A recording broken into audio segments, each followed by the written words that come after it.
কোটা বিরোধী আন্দোলনকারীদের অনেক বক্তব্য সংবিধান ও রাষ্ট্র পরিচালনার মূলনীতির বিরোধী। কোটা নিয়ে আইন তার নিজ গতিতে চলবে বলেও সাফ জানিয়ে দিয়েছেন আওয়ামী লীগের সাধারণ সম্পাদক ওবায়দুল কাদের। দুপুরে ধানমন্ডিতে দলীয় সভাপতির কার্যালয়ে সাংবাদিকদের তিনি এসব কথা বলেন। ওবায়দুল কাদের আরও বলেন, বিশ্ববিদ্যালয় শিক্ষকদের পেনশন স্কিম নিয়ে বিভ্রান্তি ছিল, তাও দূর হয়েছে। তাদের আন্দোলন প্রত্যাহারের অনুরোধ করা হয়েছে। আলোচনা করে শিগগিরই সিদ্ধান্ত নেবেন তারা। বিস্তারিত জানাচ্ছেন শাহরিয়ার বাঁধন। দুপুরে রাজধানীর ধানমন্ডিতে আওয়ামী লীগ সভাপতির কার্যালয়ে দলের সাধারণ সম্পাদক ওবায়দুল কাদেরের সঙ্গে বৈঠক করেন পেনশন স্কিম নিয়ে আন্দোলনকারী বিশ্ববিদ্যালয় শিক্ষক সমিতির নেতারা। এরপর সাংবাদিকদের সাথে মতবিনিময় করেন আওয়ামী লীগ সাধারণ সম্পাদক ওবায়দুল কাদের। তিনি বলেন, শিক্ষকদের পেনশন স্কিম নিয়ে বিভ্রান্তি ছিল, তা দূর হয়েছে।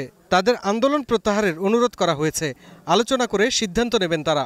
আমরা বিশ্ববিদ্যালয়ের শিক্ষকদের কর্মবিরতি কর্মসূচি প্রত্যাহার করার জন্য অনুরোধ করেছি।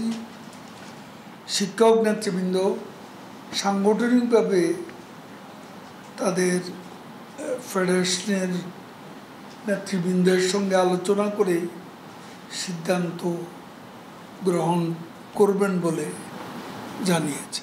তিনি বলেন, একটি কুচক্রী মহল রাজনৈতিক আন্দোলনে ব্যর্থ হয়ে শিক্ষার্থীদের আন্দোলনকে রাজনৈতিক আন্দোলনে রূপ দেওয়ার অপচেষ্টা করছে। রাজনৈতিক আন্দোলনে ব্যর্থ এ অশুভ শক্তি কোটা আন্দোলনের উপর ভর করেছিল। সড়কে যে আন্দোলন হয়েছিল, ওই আন্দোলনের উপরও ওই শক্তিটি ভর করে রাজনৈতিক রূপ দেওয়ার ষড়যন্ত্র করেছে। সেতুমন্ত্রী বলেন, কোটা বিরোধী আন্দোলনকারীদের অনেক দাবি রাষ্ট্র পরিচালনার মূলনীতি বিরোধী।